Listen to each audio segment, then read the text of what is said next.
Faire. Il vous a demandé de me demander comment avoir un cancer de la prostate. Tout à fait, docteur. Mais il est très astucieux parce que ça veut dire qu'il n'a pas envie de l'avoir et qu'il cherche, étant donné qu'il voit autour de lui de plus en plus de cas. Nous sommes actuellement à 70 000 nouveaux cas de cancer de la prostate en France chaque année et on perd 10 000 hommes chaque année. Que se passe-t-il? Alors, il se passe, si vous voulez, que le cancer de la prostate, d'abord, c'était, il y a quelques années, un cancer de l'homme très âgé. C'est-à-dire, on va prendre un exemple très simple. Si vous prenez 100 hommes, aujourd'hui comme hier, qui meurent à 100 ans et un jour, et on va vérifier la prostate, pour voir s'il y a du cancer, ben, pratiquement chez 90, il y a du cancer. Donc, ils ne sont pas morts du cancer de la prostate.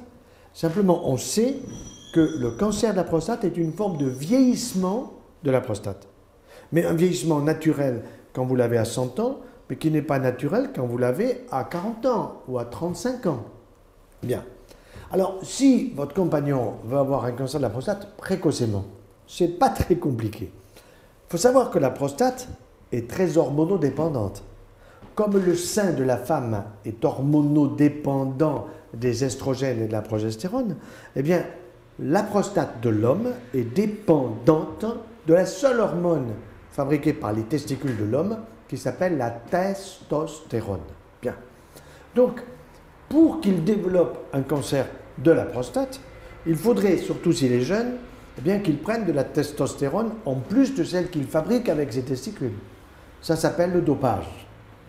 Quand un jeune homme prend du dopage pour faire du vélo, pour faire de l'athlétisme, pour faire du bodybuilding en particulier, pour faire du muscle, eh bien, la plupart du temps, il ne le sait pas, il prend des hormones. Quand je dis D, c'est une. Il prend une hormone anabolisante, et cette hormone, elle stimule non pas seulement sa prostate, mais elle va stimuler ses muscles, elle va stimuler tout le reste de son organisme, donc il va être avec des muscles très importants, vous voyez, très musclés, mais en même temps, il abîme sa prostate et le danger, c'est qu'à 39 ou 40 ou 45 ans, il fasse un cancer prostatique.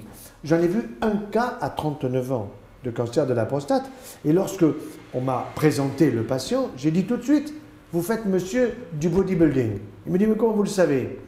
Parce qu'on ne peut pas avoir un cancer de la prostate à 39 ans sans prendre des hormones qui sont dangereuses pour soi-même. Bien. Ça, c'était votre plus jeune cas de cancer de la prostate. Bon. Maintenant, la plupart des cas que nous voyons aujourd'hui, ils ont plutôt, disons, entre 50 et 70 ans. À 70 ans, c'est quand même moins grave qu'à 50. Tout cancer qui apparaît chez un adulte jeune est toujours plus grave, d'une façon générale, quelle que soit la localisation cancéreuse, qu'un cancer qui va apparaître chez une personne de 70 ans et au-delà. Exemple, hier j'ai vu un jeune de 30 ans avec un cancer de l'ésophage et de l'estomac, très grave, il l'aurait à 70 ans, beaucoup moins grave. Vous voyez, le même. Bon. Mais je reviens à la prostate. Alors, il veut avoir un cancer de la prostate. Vous allez lui dire de fumer. Il faut qu'il fume. Un paquet par jour. 2 paquets, ça ira plus vite. Du papier maïs. Parce que le papier maïs, alors voilà, au point de vue de l'immunodépression, c'est la totale. Bon. Donc là, il y a tout ce qu'il faut au point de vue du bureau de tabac pour trouver ça. Bon. Deuxièmement, il faut qu'il soit fort. Qu'il soit fort, ça veut dire quoi? C'est pas fort dans sa tête, mais qu'il soit fort, comme on dit d'un homme fort, qu'il soit gras, qu'il ait du gras. Qu'il ait du gras dans son corps. Et le gras dans le corps, très souvent, chez la femme, il va se situer assez souvent dans les seins. Chez nous, les hommes, dans le bassin. C'est pas pareil.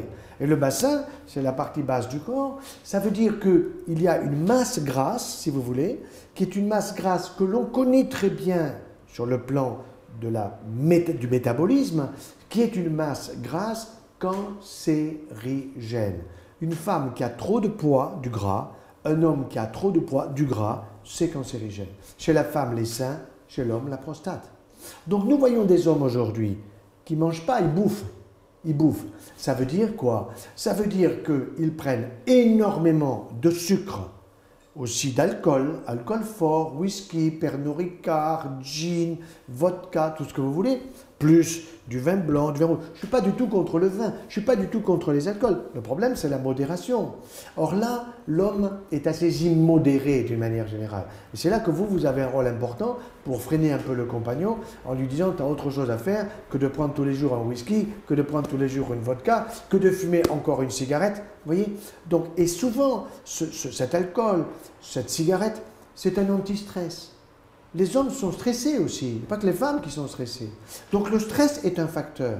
Mais ce n'est pas que le stress en tant que tel, c'est le stress par les conséquences. Quand vous êtes très stressé, eh bien vous allez câliner votre estomac en prenant du Nutella, du Coca, du soda. Toutes ces choses-là sont mauvaises pour la santé, parce qu'il y a trop de gras, parce qu'il y a trop de sucre. Parce que vous avez de l'huile de palme dans le Nutella, mais ça, évidemment, personne ne le sait. Mais moi, en tant que médecin, en tant que cancérologue, je dois vous le dire. Le Nutella, il faut laisser ça à ceux qui le fabriquent. C'est tout. Ce n'est pas bon pour notre santé. Et on habitue les enfants très tôt. Bon, ça, mais revenons à la prostate. Donc, tabac, vous avez compris. Bon, avoir du gras, du sucre, ça veut dire consommer beaucoup de fromage. Vous savez qu'il y a 24 milliards de litres de lait par an que l'on obtient en trayant les vaches. Bon, ben, il faut les faire boire, il faut les faire consommer par les trous de nez, par les oreilles, en suppositoire, de toutes les façons. Donc, c'est ce que j'appelle maintenant une surconsommation de produits laitiers qui peut être dangereuse chez l'homme comme chez la femme. Pourquoi ? Parce qu'il y a là-dedans, figurez-vous, des facteurs de croissance dans le produit laitier qui sont destinés à l'animal pour lequel le lait est destiné.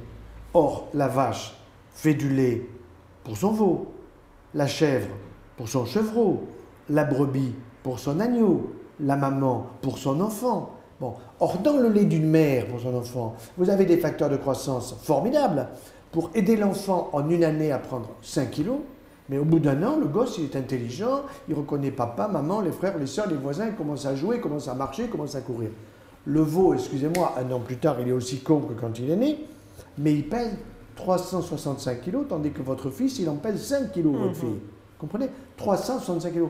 Donc ça veut dire que dans le lait du mammifère qui s'appelle la vache, il y a des facteurs de croissance qui sont très importants pour l'animal. Or, quelque chose qui est très intéressant. Hier, je voyais en consultation un homme inquiet parce qu'on lui dit « vous avez une hypertrophie prostatique ». Alors, il a entendu hypertrophie, il allait voir le dictionnaire, une grosse prostate. Bien. Je regarde son dossier, il avait une prostate à 40 cm3, un peu grosse. Moi, j'en vois d'autres qui ont 100 cm3. Or, 100 cm3, ça c'est la prostate du veau. L'homme doit avoir une prostate de 30 à 40, pas plus.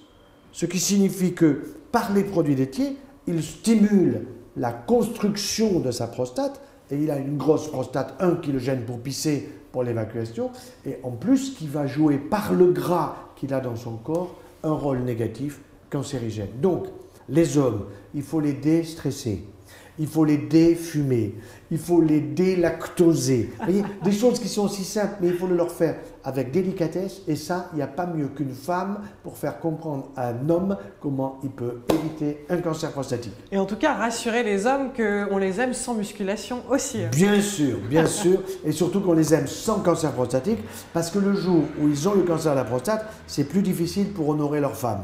C'est clair. Merci, docteur Joyeux. Voilà.